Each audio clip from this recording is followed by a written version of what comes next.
ខ្ញុំចង់ឲ្យបងប្អូនទាំងអស់គ្នាផលវីដេអូជាមួយដៃគូជីវិតយើងឲ្យបានច្រើនដើម្បីសាងអនុស្សាវរីយ៍ជាមួយគ្នាពេលក្មេងៗមានកម្លាំងដល់ពេលដែលយើងចាស់ទៅយើងមើលវីដេអូនឹងសារដើមមានអារម្មណ៍ថាគឺហើយក៏ខុសទុកឲ្យកូនមើលពេលដែលវាចាស់ទៅមានប្តីមានប្រពន្ធអញ្ចឹងណាវា search YouTube ទៅឃើញតាមម៉ាក់នៅក្នុង YouTube អញ្ចឹងរូបថតអនុស្សាវរីយ៍ចាស់ៗច្រើនអញ្ចឹងយើងថតទៅមានអីទៅ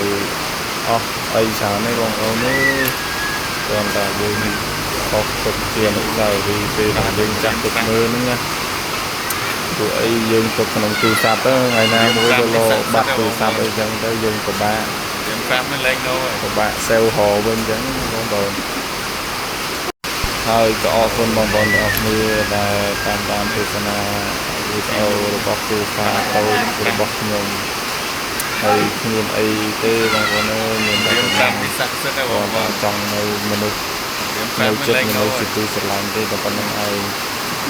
ហើយក៏អរគុណប្រពន្ធសម្លាញ់របស់ខ្ញុំដែលកំដរខ្ញុំរហូតមក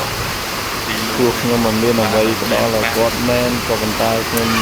តាំងចិត្តខ្លួនឯងថាត្រូវទៅផ្ដល់ទៅសុភមង្គលឲ្យគាត់មួយចឹងហើយគ្មានអ្វីសំខាន់ធំបំផុតហើយជាងដែលបាននៅចិត្តមនុស្សជាទីស្រឡាញ់របស់យើងទេម្រាម5នេះស័ក្តិសិទ្ធិណាបងប្អូននេះម្រាម5នេះលេងងោហើយងោហើយបងប្អូននេះវិធីលួងនេះប្រើតែម្រាម5ម្រាម5នេះស័ក្តិសិទ្ធិណាបងប្អូននេះម្រាម5នេះលេងងោហើយងោហើយបងប្អូននេះវិធីលួងនេះប្រើតែម្រាម5ម្រាម5នេះស័ក្តិសិទ្ធិណាបងប្អូននេះម្រាម5នេះលេងងោហើយ